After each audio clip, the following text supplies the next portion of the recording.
Hello and welcome back. So we are done with Masters Bangkok and we have our winners. It's T1. No one had them winning. No one believed in them, but they have done it. In my pickems, I had them going out in the Swiss stage itself, but they made it to playoffs. In the playoffs too, I had them going out in the lower round one, but they had a great run and made it to the grand final and won Masters Bangkok. It was a crazy game. It went to map 5 overtime.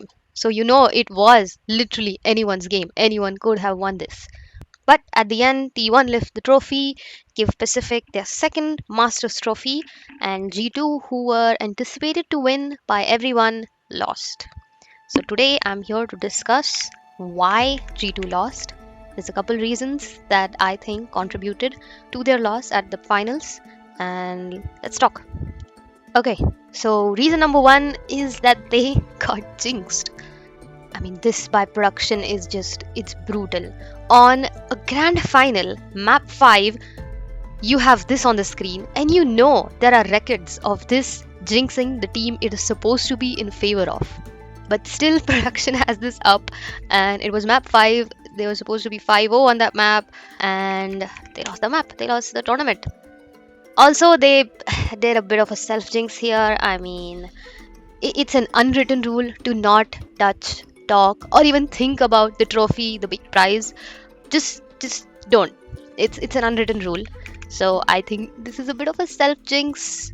And again, here's proof of why the production jinx is so bad, because there are instances of teams actually losing because of that. EDG never lost best of 5, they lost. Team Liquid undefeated on Abyss, not anymore. Sencor, okay, what even is this? Who asked for this? What is never been eliminated in a preliminary stage? What? This is so obscure. No one asked for this. And Vitality, only team 6-0, again, not anymore. So that was a bit of a production jinx. Also, they got jinxed by everyone else because they were the favorites coming into this tournament.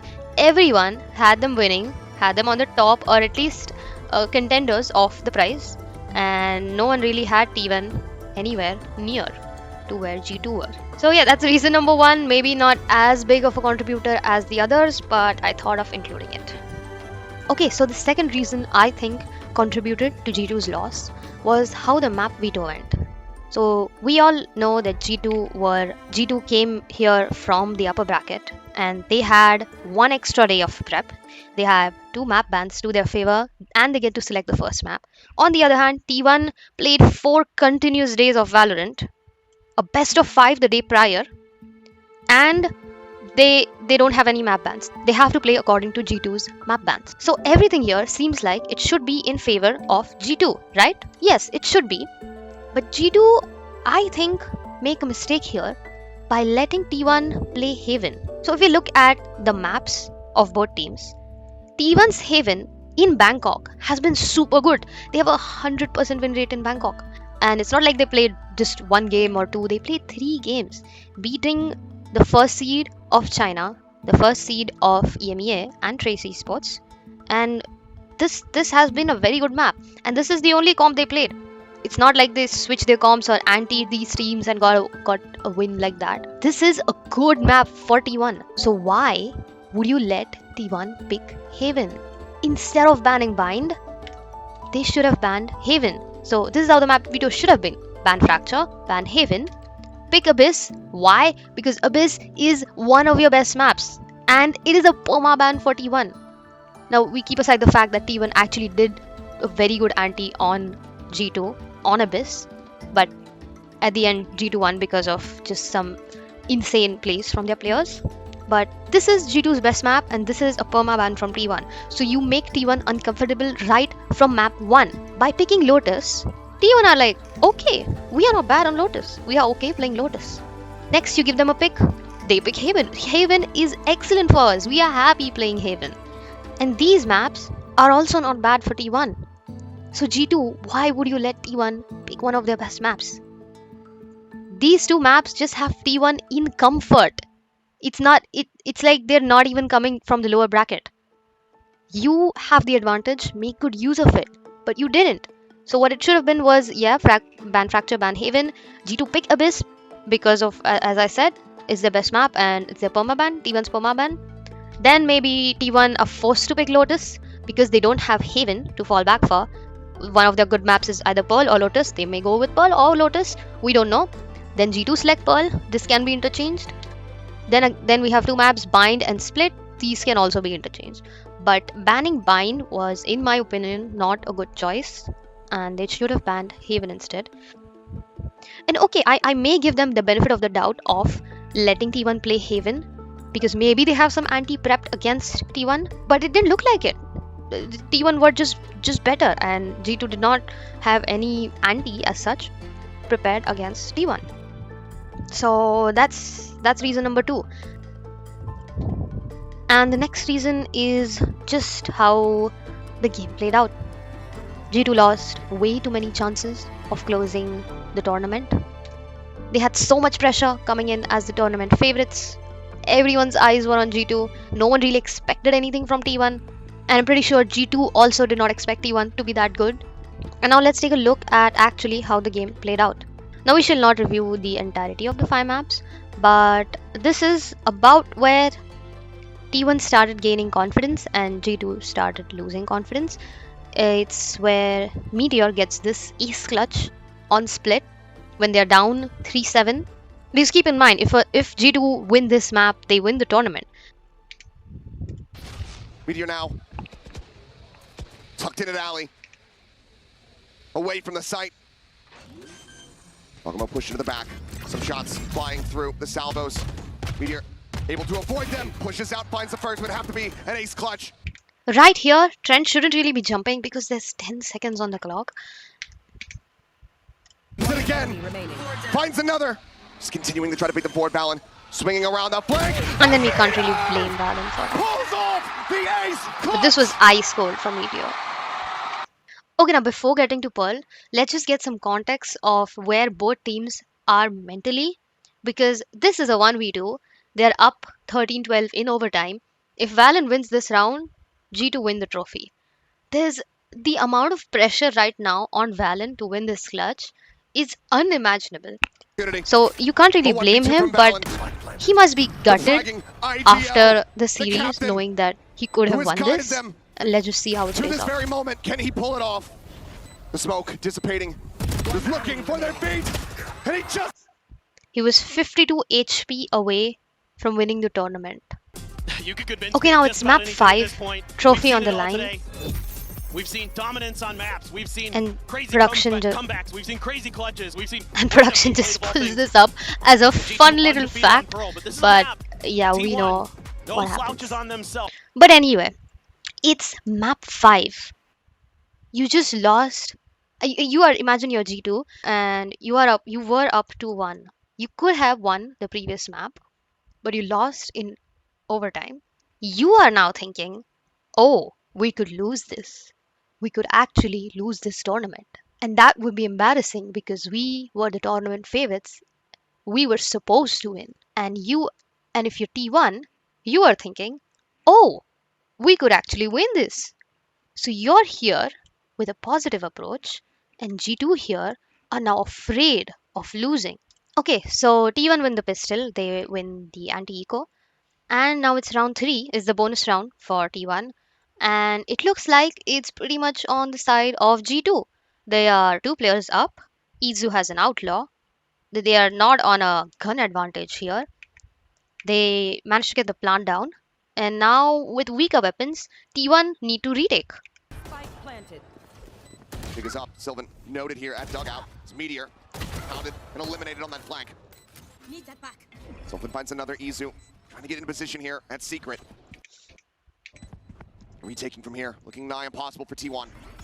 Here, looking nigh impossible. Now the position of G2 players here on the map, they are playing so far back. They're playing as if they have a Teho. As if they have a Brimalt. You cannot be playing so far back with the agents you have right now. And you are playing really, really far back. Possible for T1. Scooped up the Phantom. Recon cleared. Tap not coming through. Fuse now going to be started. Now this is just ridiculous luck on the side of T1. And this, I don't know how none of the bullets connect on Sylvan, who is 9 HP. Look at the spam that's gonna come ahead. Timing on that flash, damn good. This is ridiculous. And Valen's gotta be, oh my god, that's gotta bite him so hard later on. It's just unlucky. It's so unlucky.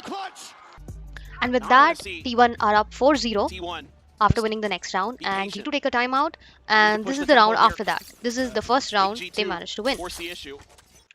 So what happens in this round is G2 were not on a very good buy. They had sheriffs initially, but they do get 2 kills, and they were mainly because for some reason Buzz just walks out here on his own.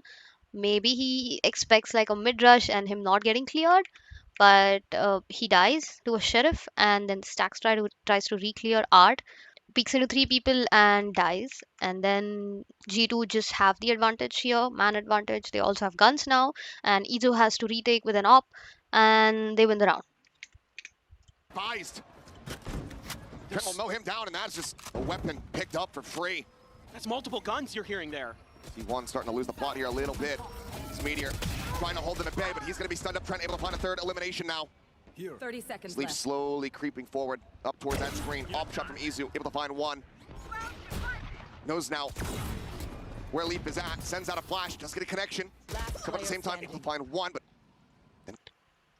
Okay, so now with this round, where there's a 2v4 for G2, with Izu having an op, and they both have guns, but it's a 2v4, and we see a bit of a momentum shift after G2 win this round with heroics from Valen and Jonopi. Still here in mid, Meteor creeping forward, doesn't have gun in hand. Maybe now an opportunity for him. 12 seconds. 10 seconds Plenty left. to still get that spike planted. Cosmic Divide available. Izu, however, planted. Dimensional Drift at the ready. When does he send it? Footsteps are going to be heard. Valen, absolutely going to be checked on, but he still hits 2! Player standing. Looks for an ace of his own, but Izu able to shut it down. But look at the health. Only 36 remaining. And Jonah about to swing out. Absolutely nails the shot. After that, we have a bit of a back and forth, but even managed to bring it up to 7-4 after this insane ult from Buzz that just wins them the round. Now it's 7-4, and G2 take a timeout for the last round of the half, because they do not want to make it 8-4. They just do not want to make it 8-4. They see the game slipping through their hands. So in this round, they managed to push the defenders off site, but then they wait here because they want to clear dugout, I guess, and now they get on site, but because Izu ults, they have to get back, and they have no way of dealing with Meteor, and that's when you can see the disadvantage of this comp, of this double sentinel comp, and they lose this round because they cannot deal with the people that are on site, and with Izu's ult, it's just impossible. Leaf heads up on a Guardian with 4 bullets. 3 might just be all that he needs. A tap. The T1 not quite falling for it, and Buzz. Is the next half, G2 do win the pistol and the anti-eco, and it's now 8-6. Now in this round, it's a bonus round for G2, but it's winnable. But unfortunately, Valen is the first one to die here. And because Valen dies, they don't have smokes now. At the end, it's still winnable when they have to defuse the spike, and we'll see that. Leaf at 11 HP. Can they break this open? Util lacking the star board. Instead, we'll look at just go for a body block. It's going to be the concuss. No swings. They're just bored. Instead, we'll look at just go for a body block. It's going to be the concuss. Right here, maybe if instead of Leaf, we had Valen alive, it would be winnable, but that's just hindsight, and it's still a bonus. It's not disastrous. They just lost a bonus. So that's okay. Okay, so after that bonus round loss, G2 actually win the next 5 rounds.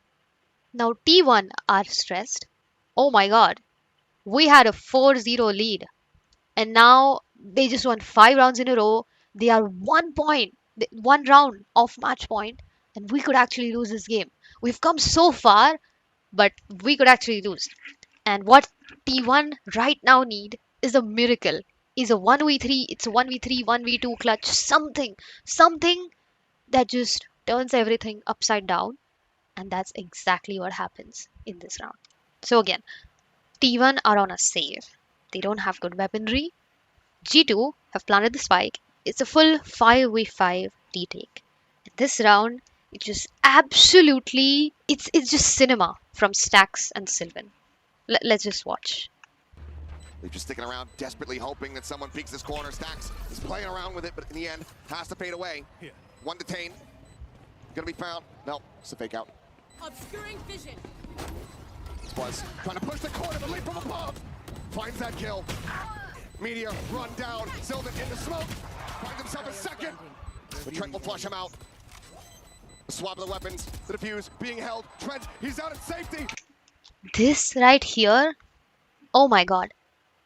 If you see closely, the only reason Stax is able to kill this Sova is because, yeah, he sees a bit of his shoe, and it's the cape. Like, Sova, as a character, has this kind of cape that sticks out of the character's hitbox. I mean, if it was Valen on the defuse, maybe it could have been a different story. But it's so unlucky for Trent here that he gets spammed through the wall. And oh my god, Stax over here. This is just heroics from Stax. With this scoreline, under this pressure, he is able to shoot so calmly. And he thinks he lost the round, but he actually secured it. But it's just insane. I cannot imagine how he did that under pressure. Yeah, well, he thinks he lost, but he actually just secured them the tournament unknowingly.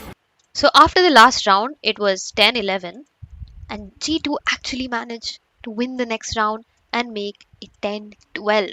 And not only that, they get the first kill. This looks so done for T1 right here. They get the second. It's a 3v5. At its peak, it's a 3v5. Look at Jonapi, and now it's a 2v2. They probably think they already won, which is why Leaf jumps off like this. And then Trent is just, he sees the round slipping off their hands. Now Jonapi is left alone to clutch. He does kill Buzz. Keep the team in this map. But it's just unwinnable for him. 1-2. The clutch. They're trying to bring it back, but he cannot find it. So G2 are still up 12-11. They have one chance to close this out. And T1 on the other hand, they play this round a bit weird. So they show a ton of presence on A. They use the Yoru ult on A. But now there's 30 seconds left on the clock. And the call is to go B.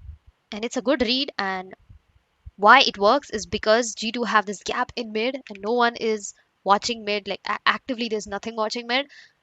Of course Leaf is looking here, but Meteor is gonna find the timing and kill Leaf. And T1 are just gonna plant the spike with about 10 seconds left.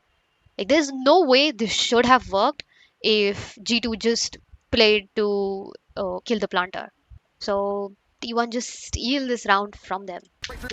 Leaf watching the angle, shifts back around, 23 seconds there, running out of patience, about to begin. Stun under one, Leaf gonna be taken down. If Trent gets this kill, he gets his Sova ult, and it's probably GG. But the odds are so in favor of T1. Player advantage here for the side of T1.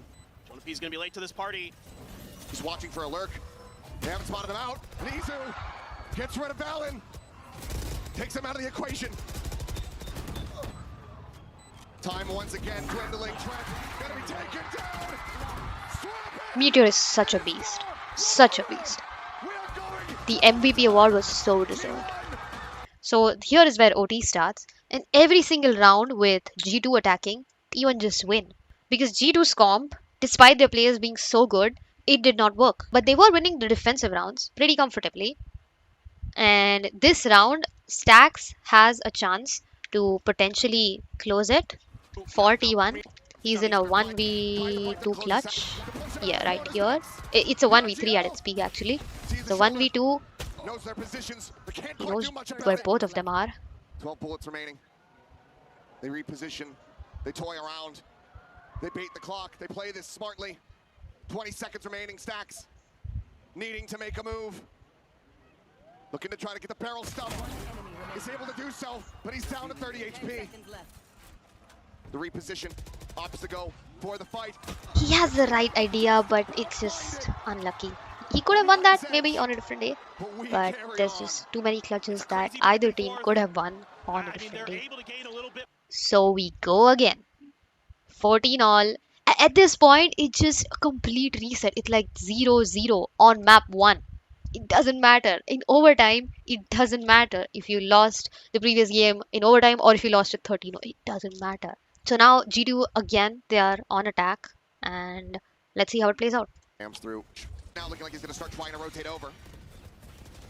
For now, side completely obfuscated here by Smokes, but Stax still able to find one. Ping reveal out, sprays through, Leaf on the floor.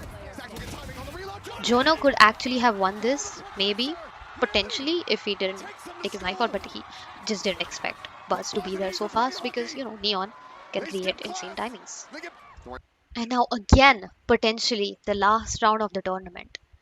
The clock starts at 140, so Leaf has been holding this for over 40 seconds now. And Isu's gonna swing this. I think Leaf has been holding it for so long. Maybe he looks at map and and misses his shot, but it's unfortunate for him. And T1 are just gonna do a 5-man A. They know Leaf is gonna be here, which is why Isu wide swings.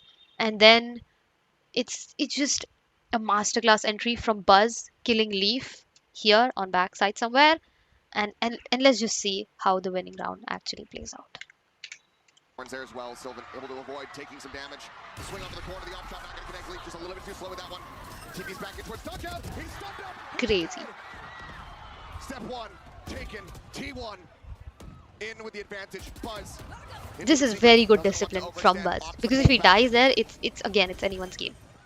Talon on the opposite side. Izu down to 6 HP, but still. Great cover from Izu. What is that from Meteor? Just crazy. Kills another, and it's a 1v4. Jogimo just, there's no way he wins this. And yeah, T1 are your Masters Bangkok champions. And this right here, oh my god, this was so wholesome. Buzz and Stax hugging each other after being together since the Vision Strikers roster. It was just so wholesome. I felt so happy for T1, but again, it was heartbreaking to watch G2 lose. The tweets that came after the press conference, Valen almost cried in the press conference. It was just very sad to watch G2 after this. But I'm happy for T1, and they had an insane run in this tournament. So one of the best grand finals I think we have ever watched. One of the best map 5s, overtime grand final. Crazy. Congrats to T1, congrats to Pacific for lifting another trophy. And just a little bit better on the day. It's so sad to watch G2 after that, but I'm very happy for T1. And I'm sorry I underestimated you. Crazy. And after this, they announced the MVP award, and it's given to Meteor. And Pro is just so chill. He's signing autographs. He doesn't even know, and it's so sweet. And yeah, congrats to Meteor, congrats to T1. It was an insane tournament. It was just, I wanted some good Valorant. I got great Valorant from all of the teams here, and it was really fun to watch. If you like this video, like it. If you have anything else in mind about why G2 lost, then comment it down below, share it with your friends, subscribe to the channel for more such content, and I'll see you guys in the next one. Bye bye.